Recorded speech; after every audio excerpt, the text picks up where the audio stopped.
Salut les Frenchy golfeurs. Aujourd'hui on se retrouve à l'intérieur. Dehors il fait pas chaud, donc là on est bien au chaud. Je suis en polo, ça fait plaisir. Et je vais vous parler du jour où j'ai gagné mon premier tournoi professionnel sur le Alps Tour. Alors petit retour en arrière, retour en 2013. Ça faisait 3 ans que j'étais professionnel. Open du Haut-Poitou 2013. Petit topo avant ça de ma carrière professionnelle. Pas très bonne. J'avais fait 5-6 cuts en 2 ans. Donc autant vous dire que c'était pas top. Et à ce moment-là, j'étais pas du tout à fond. Quand je suis arrivé sur ce tournoi, j'avais aucune attente. C'était en septembre, j'avais fait un mois d'août avant, uniquement vacances. Avant Poitiers, j'avais fait si, le Challenge Tour quand même.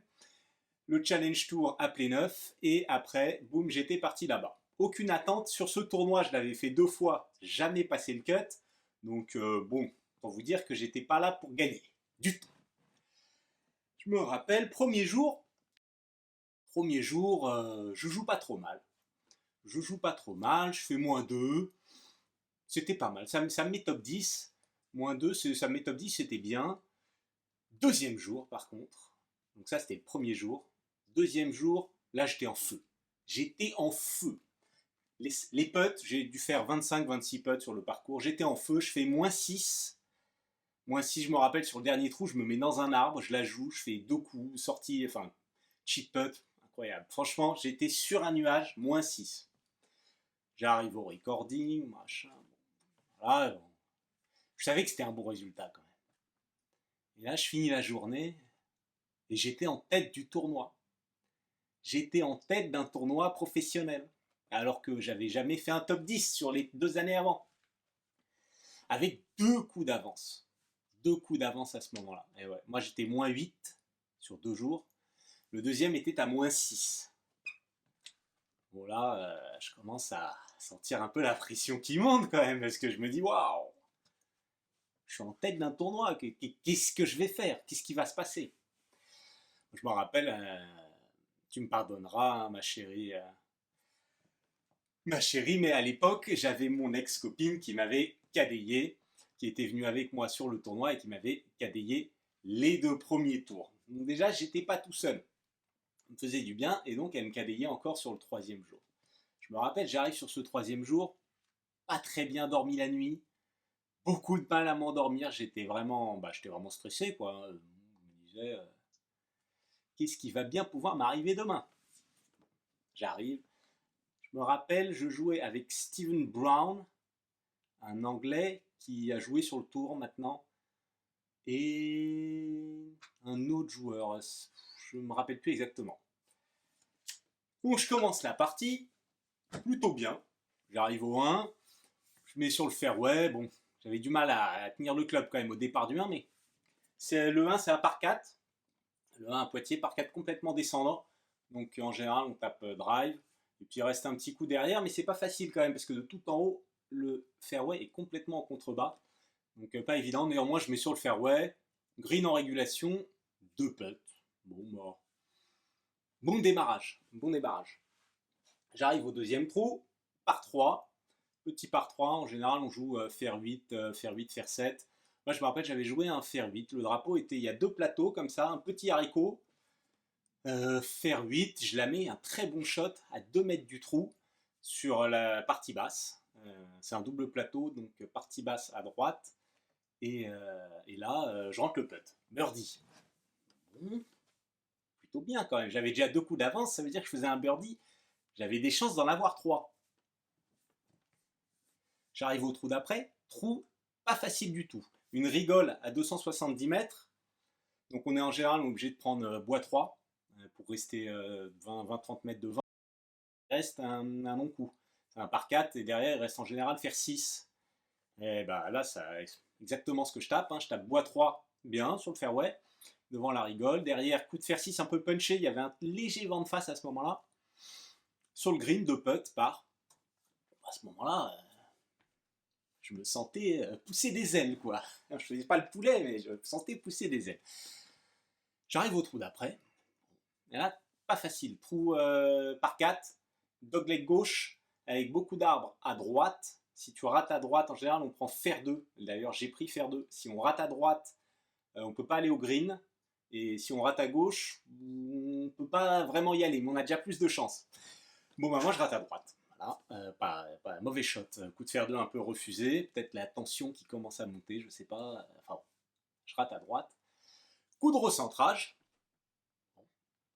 Et là, j'avais un chip. J'avais un chip peut-être pas si facile, mais une trentaine de mètres. Le green est un petit peu en hauteur. Et c'est un haricot aussi. Un haricot comme ça, un peu tout en pente, en pente vers soi. Donc en montée, quoi. Le green est en montée. Et donc là, chip. Et là, je pense que j'ai vraiment commencé à être rattrapé par la pression. Parce que le chipping, c'est plutôt mon point faible. Surtout à ce moment-là. Et là, gratte. Alors là, je commence à avoir le cœur qui me monte dans les amygdales. Oh, je me dis, j'ai un autre chip à faire derrière, forcément. Re-chip, semi-gratte. Néanmoins, elle monte sur le green, mais c'est vraiment très très mal touché. 2 putts, double bogey. Là, ça y est, là, le dream is back. Le rêve se transforme en cauchemar. Je me dis, là, ça y est, c'est reparti. C'est reparti. Je me dis, là, je vais être fidèle à mon niveau des 2 années précédentes. Bon, enfin, je pense pas à ça, mais j'arrive au trou d'après, c'est 1 par 5. Dogleg droit, pas facile aussi, assez étroit. Il y a 2 choix, soit on tape drive, mais bon, là, vraiment, soit t'as rien à perdre pour taper drive là, soit t'as rien à perdre. Hein. Je l'ai tapé 1 ou 2 fois, mais je devais déjà être loin du cut des autres années. Donc là, j'assure un petit coup de fer 2. Coup de fer 2, lay-up, je me mets devant le green, coup de sandwich, voilà, fairway, lay-up sur le fairway, coup de sandwich sur le green, 2 putts, je fais le par. Voilà, bon, je me dis déjà c'est bien parce que je fais le par derrière un mauvais trou, j'arrête l'hémorragie en gros. Trou d'après, par 4. Par 4, vraiment pas difficile en général sur ce trou là, on tape fer 3, fer 2, fer 3, et puis derrière il reste coup de 52, pitching wedge. Donc là le jeu était revenu, je mets sur le fairway, un tout petit peu à droite, mais peut-être, oui, semi-rough fairway, coup sur le green, 2 putts. Voilà, je fais le par, bon, ça me remet un peu dedans, et puis je commençais à voir les scores un peu de tout le monde, puisqu'il y avait les tableaux de leaderboard, et je voyais que j'étais en tête. J'étais toujours en tête à -1, pardon, à un coup du deuxième, un coup d'avance. Donc, je pensais plus trop au score, j'étais vraiment presque en match play. J'étais en match play, je pensais vraiment qu'à ça. J'étais pas dans le score, parce que voilà, à ce moment-là, j'étais plus sain, mais je jouais vraiment par rapport au, au résultat des autres. Je sais pas si c'est très bien de faire ça, mais en tout cas, c'est ce que moi je faisais à ce moment-là. Je me concentrais vraiment sur ma place et mes coups d'avance. Donc j'arrive au trou d'après, petit par 3, en descente, green en haricot. En général, on tape pitch fer 9, il y a ouais, 140 mètres. 140 mètres en descente, donc ça fait 130. Là, je tape pitching wedge sur le green de putt. Rien de spécial. Donc là, à ce moment-là, toujours plus 1 pour la journée. -7 total, mais à un coup d'avance. Le deuxième était dans le par. J'arrive au 9. Le 9, très très difficile. Peut-être le trou le plus dur parce que impossible de taper drive. Alors là, pour le coup, même si on n'a rien à perdre, on tape pas drive.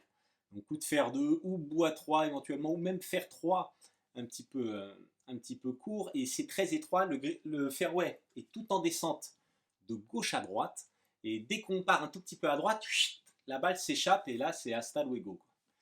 Donc je tape un coup de fer 3, mais un petit peu retenu, qui part à droite, mais qui reste quand même. Mais en fait, c'est un trou qui est très long. Donc là, il me reste coup de fer 4 à taper derrière.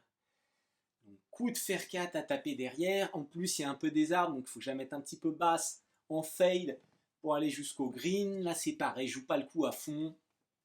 C'est un petit peu rattrapé par la pression. Et bon, je me mets pas sur le green.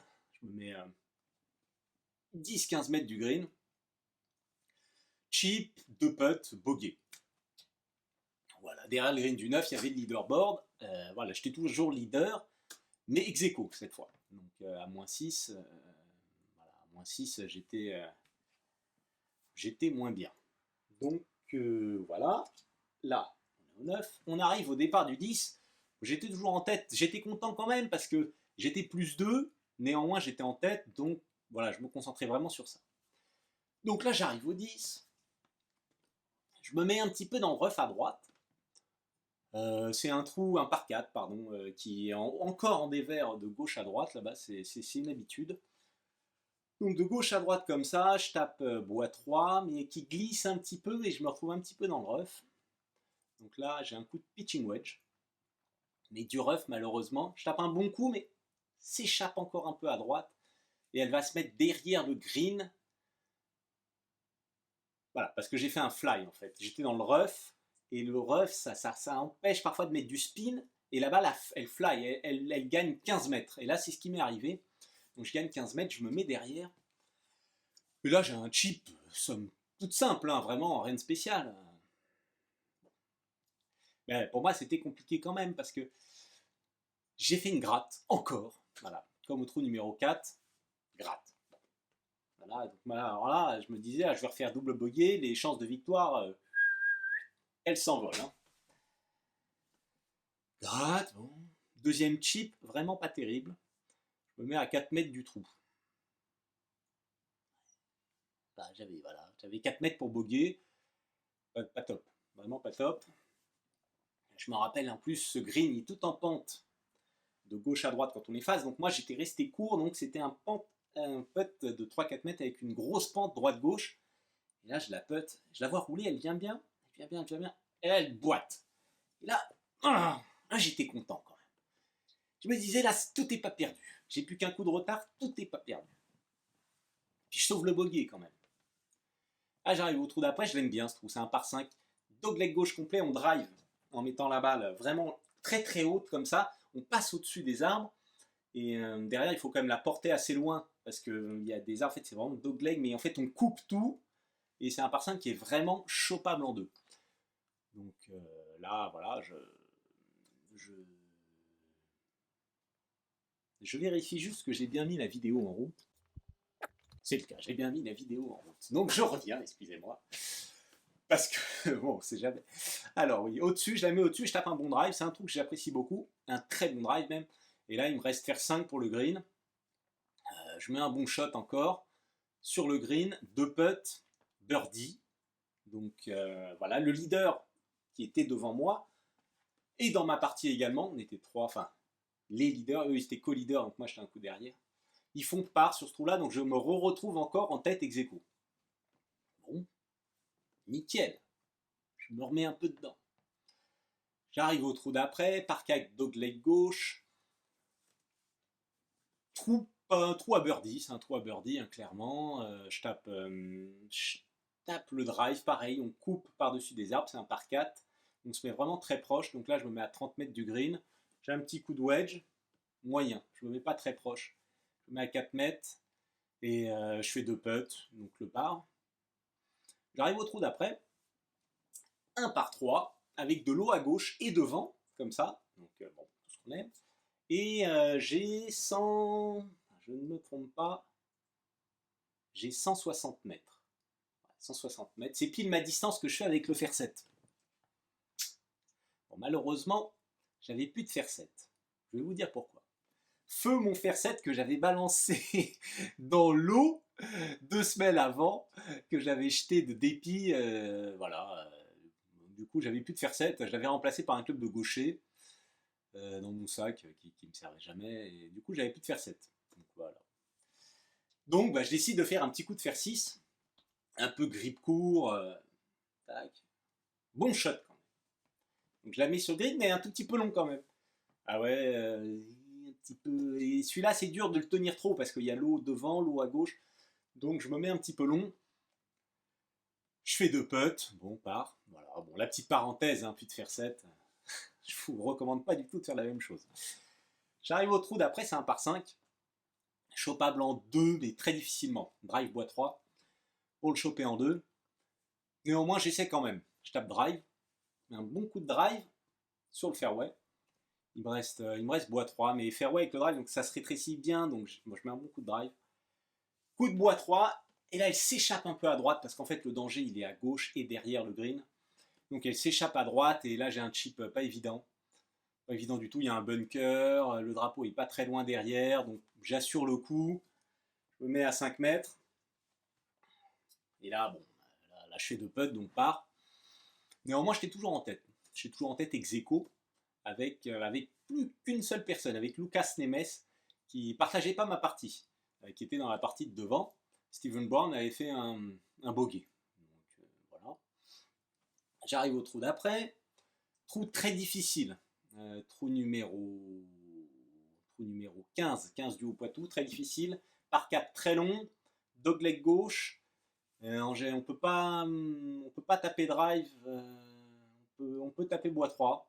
On peut taper bois 3, mais le trou fait 400, au moins 440 mètres. Et donc, bois 3, il te reste encore au moins un coup de fer 5. Donc là, je tape deux très bons shots. Deux très bons shots sur ce par 4. Je me mets sur le green. En plus, le green, il est comme ça dans tous les sens. Bon, deux putts, par. Donc là, j'ai été content parce que sur ce trou-là, je savais qu'un par, je savais pas ce que le mec avait fait devant. Je savais qu'un par, c'était très bon. Bon, néanmoins, lui, il a fait par aussi. Toujours en tête, ex aequo. Trou d'après, très difficile trou. Coup de fer 5 à taper et de l'eau à droite et devant le green. Donc là, le drapeau était collé à droite. Donc, pas évident, on peut pas vraiment aller chercher le drapeau parce que si on rate à droite, il y a 4 mètres, on part direct dans l'eau. C'était pas le moment vraiment d'aller dans l'eau. Donc je mets un petit coup de fer 5 un peu en fade, je reste 5-6 mètres à gauche du trou, deux putts, je fais le par. Du coup, comme vous voyez, j'ai pas fait beaucoup de chip putts. Hein. Et 2 fois où j'ai eu des chips à faire, j'ai fait chip gratte. Là, je prends tous les greens en régulation, donc je tape vraiment bien. Trou numéro 17, par 5, avec plein d'eau. En fait, le trou, il est dogleg gauche, mais avec plein d'eau sur la partie devant, au drive. Donc plus on va à droite, plus il faut taper loin. Il faut au moins carrier 2,40, ouais, 2,40, 2,40, 2,45, donc 2,50. Plus on va à droite, plus il faut carrier loin, 2,60, 2,70. Donc moi je pars pour le carry à 2,40 parce que je fais en moyenne de 2,55 à peu près au carry, 2,60, ouais, peut-être 2,60 plutôt. Mais si tu la prends dans le bas du club, elle peut ne pas passer. Tu peux perdre les 20 mètres qui font que tu restes court. Donc là, je me déchausse un peu. Je la prends vraiment très bien. Elle fait un tout petit peu de draw. Donc elle part un petit peu trop loin et elle va dans le rough. Mais je peux quand même attaquer le green. Mais j'ai un long coup. J'ai un coup de fer 2 à taper. Et à droite du green, il y a encore de l'eau. Juste à droite. Donc coup de fer 2 avec de l'eau juste à droite, c'est un peu tighty quand même. Je mets le fer 2, je retiens un tout petit peu, je me mets juste à gauche du green. Et le green est complètement en pente de gauche à droite. Donc j'ai un chip complètement en descente et le drapeau est juste pas très loin de l'eau, au fond du green à droite. Donc j'ai un chip, il faut bien la toucher, mais pas très dur.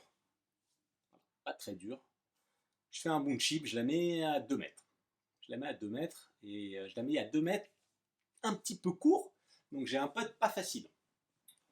Putt là, pour le coup, il était gauche-droite puisque j'étais resté à gauche. Gauche-droite. Et là, pour moi, dans ma tête, ce putt-là, c'était le putt pour la victoire. Je sais pas pourquoi, mais c'était le putt pour la victoire. Je voulais le rentrer. Je me disais, lui, il n'a pas fait birdie, je veux le rentrer, c'est pour la victoire. Je la putt. Je fais vraiment un tout petit balancier, parce qu'il faut vraiment pas. Je la mets juste en mouvement, en fait. Et là, je la regarde, elle roule bien, et là, bam, dans le trou. Bam, là, j'étais refait, là. Et ouais, je pensais que j'étais leader. Donc j'arrive au départ du 18. Franchement, je pensais que j'étais leader. Là, il n'y avait plus de pancarte, il n'y avait plus rien et tout. Bon, je tape le drive. C'est un par 4 dogleg gauche. Pas très dur. On vole des bunkers et en général, il y a coup de fer 9 derrière. Avec un green un peu en haricot comme ça et deux plateaux. Plein de green en haricot au Poitou. Et donc là, je tape un bon drive avec l'adrénaline. Je vais même plus loin. Il me reste un coup de 52 degrés derrière. Et j'apprends entre temps que l'autre a fait birdie. Il a fait birdie aussi au 17, donc je suis en tête ex aequo. Donc j'ai birdie pour gagner. Et ouais, j'ai birdie pour gagner puisque je le vois faire part. Je le vois sur le green, il était à la partie de devant, je le vois faire part. Donc j'ai birdie pour gagner et part pour aller en playoff. Bon, déjà là, à ce moment-là, quand même, putain, enfin, pour moi, c'était énorme. C'était énorme. J'étais sur une autre planète. J'étais dans la zone. J'étais dans la zone. Vraiment, c'était ouais, mon esprit avait quitté mon corps. Je me regardais par-dessus. Je tape mon coup de 52. Le drapeau était sur le deuxième plateau à gauche. Et donc, fallait pas rater à gauche. Bon, c'était birdie pour gagner, mais c'était bogey pour perdre. Donc, tu vois, j'étais plutôt mi-figue, mi-raisin. Je mets le coup de 52 à hauteur à droite. Et je mets le coup de 52 à hauteur à droite. Et là, je fais deux putts. Deux putts, je fais un premier putt. Je la vois bien. Franchement, je la vois bien. Elle rentre pas. Et là, elle se met quand même un mètre derrière. Et là, un mètre derrière, enfin, 1 mètre 90 cm. Mais quand t'as ça pour aller en playoff, 90 cm, t'as l'impression que t'as 3 mètres. Le truc, la distance a triplé, tu sais. Bon, en plus, c'est l'autre, il putt avant et tout. Oh. Je la putt, comme ça un peu là. Oh, ouais, elle rentre dans le trou. Quand même. Ok, dans le trou, playoff. Playoff, je remonte, je vais au club house, je signe ma carte. Vous êtes ex aequo, moins 8, tous les deux, avec Lucas Nemes, un Autrichien. Oui, mais je me disais, j'ai fait en playoff d'un tournoi professionnel. J'avais pas fait un top 10 depuis que j'étais passé pro, mais là, je vais en playoff. Mais peut-être même pas un top 20, je sais plus. Bon, si, peut-être quand même. Et donc, je vais en playoff. Je me rappelle, on est au clubhouse, on redescend et tout. Là, on nous amène en voiturette. La pression était à son comble, quoi. Mais j'étais tellement heureux d'être là, en fait. J'avais la pression, mais c'était une pression positive. Parce que pour moi, c'était génial. C'était génial. Je vivais un grand moment, en fait. C'était inespéré. Donc, c'était plutôt une pression positive. C'est pas le genre de pression qu'on a quand on veut pas rater le cut ou quand on a peur de rater. Puisque là, j'avais déjà l'impression d'avoir réussi. Mais je voulais gagner quand même. Donc j'arrive au départ. Bah là, je vous avoue, je me rappelle plus. Je sais plus s'il a tapé en premier ou moi en premier. Mais j'étais tellement concentré sur mon jeu. Et là, je mets un coup de babatte. Le plus long du tournoi. Je pense que mon club, il est passé 5 miles plus rapide que d'habitude. J'avais tellement d'adrénaline. Bam. Derrière, il me restait coup de 58 à taper. Coup de 58, alors que c'est un trou où je tape drive fair 9 d'habitude. Donc coup de 58, mais le problème, c'est que le green, lui, il se met sur le green. Il se met pas si bien parce que sa balle redescend avec le spin. Lui, il met un bon drive. Sa balle redescend.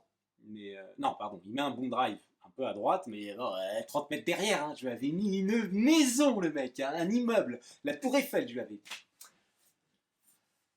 Donc voilà. Lui, il se met sur le green un petit peu court. Avec moi, j'ai coup de 58.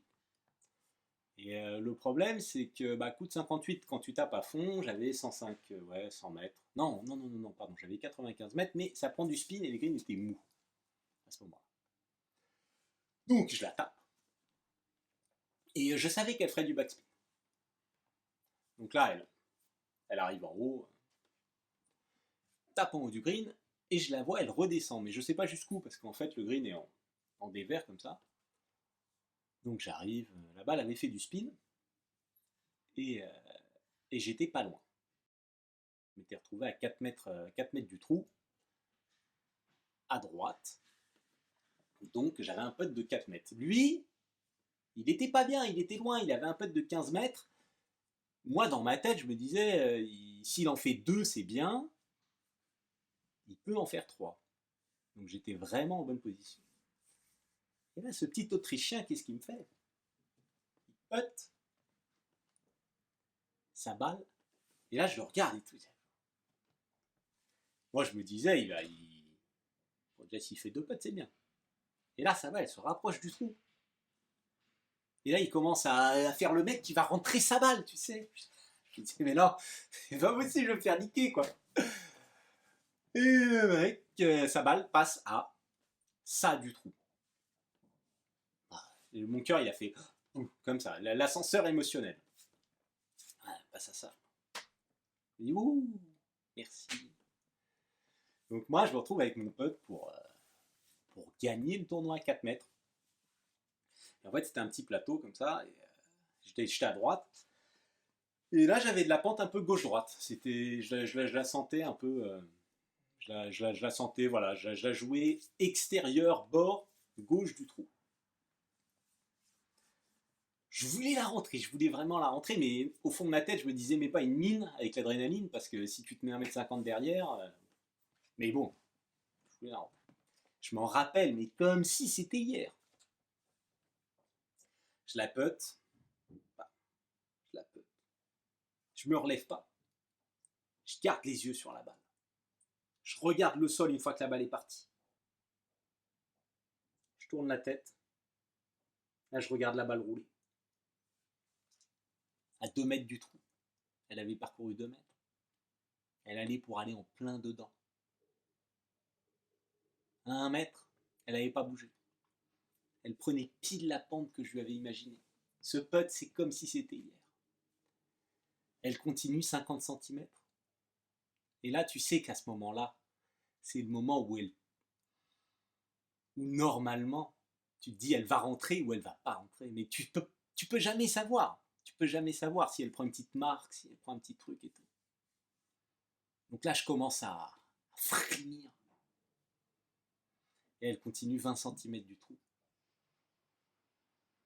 Toujours dans la ligne. 10 cm. 5 cm. Et là, la balle, elle rentre en plein milieu du trou. Et là, j'exulte. J'exulte. La folie. J'ai gagné mon premier tournoi professionnel. Inespéré. Je suis sur un nuage. Des gens, il devait y avoir 300 personnes autour du green. Ils applaudissaient. Et j'étais, mais... Oh, c'était un moment extraordinaire. Le plus grand moment de ma carrière. Même si à l'Open de France, j'ai très bien joué. Là, quand tu gagnes un tournoi, tu peux pas avoir mieux, en fait. Parce que l'Open de France, oui, certes, j'ai terminé 18e, mais je suis 18e, il y a 17 personnes devant. Quand tu as gagné, et d'autant plus en playoff, tu peux pas vivre quelque chose de plus fort que ça, parce que tu peux pas faire mieux en termes de résultats. Et là, pour moi, c'était un moment extraordinaire, je m'en rappellerai toute ma vie. Je gagne le pactole. 5 800 €, vous imaginez? Le pactole. Je suis riche. Non, je plaisante. Non, mais je gagne 5 800 balles. Bon, ça m'a permis quand même de refaire quelques tournois derrière parce que je commençais à être short un petit peu à force de jouer. Sans argent et sans gagner d'argent. Mais enfin, pour moi, c'était je pensais même pas à l'argent. C'était un accomplissement. Un accomplissement d'années de jeu. Enfin, c'était un grand moment. Donc là, il y a le mec qui vient m'interviewer. Je ne pouvais plus parler. Quoi. Bon, déjà, j'avais pas trop l'habitude de me faire interviewer. Donc, je me rappelle, j'ai encore la photo, le mec est comme ça en train de me parler. Et là, il a remis des prix, le machin et tout. Lucas Nemes, il était dégoûté, parce qu'il devait se dire, mais c'est qui ce pélo qui me prend la victoire? Donc voilà, super moment. Je me rappelle, voilà, on était rentré en voiture après à Paris. C'était vraiment génial. Franchement, le plus grand moment pour moi de golf. Alors voilà, ce petit récit de parcours et de tournoi est terminé. J'espère qu'il t'a plu, autant que le troisième jour de l'Open de France où je me suis noyé dans les main corners. Si tu l'as pas vu, ça t'a plu, tu peux le regarder. Si tu veux voir d'autres vidéos, j'ai plein de vidéos techniques, je vais faire des vlogs, il va se passer plein de choses sur la chaîne, donc si tu veux rien rater, tu t'abonnes et tu peux activer la notification pour rien rater. Tu peux me mettre un commentaire, me dire comment tu as trouvé cette vidéo, si tu as aimé, pas aimé, une idée de vidéo si tu veux autre chose, une autre vidéo ou une idée même technique, voilà. Tu peux mettre un pouce, un petit like, ça me donne un coup de pouce à la chaîne. Tu peux partager les vidéos, ça c'est encore mieux. pour moi, c'est le nec plus ultra, c'est génial. Et voilà, moi je vais partir, je pars en Guadeloupe, je vais vous tourner un petit vlog de là-bas, quelques vidéos. Donc voilà, je vous dis à bientôt en Guadeloupe. Salut!